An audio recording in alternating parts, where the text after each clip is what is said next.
প্রভু যিশুর নামে পিতা ঈশ্বরের কাছে সকল শ্রোতার জন্য মঙ্গল প্রার্থনা করি।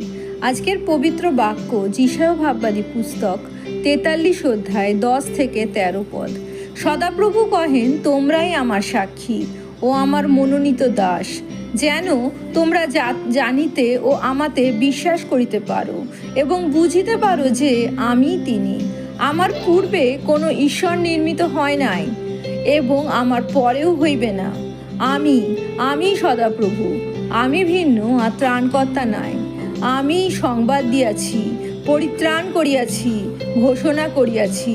কোনো ইতর দেবতা তোমাদের মধ্যে ছিল না, অতএব তোমরাই আমার সাক্ষী, ইয়া সদাপ্রভু কহেন। আর আমি ঈশ্বর, এই দিবস হইতে আমি তিনি, এবং আমার হস্ত হইতে উদ্ধারকারী কেহ নাই। আমি কার্য করিব, কে তাহা অন্যথা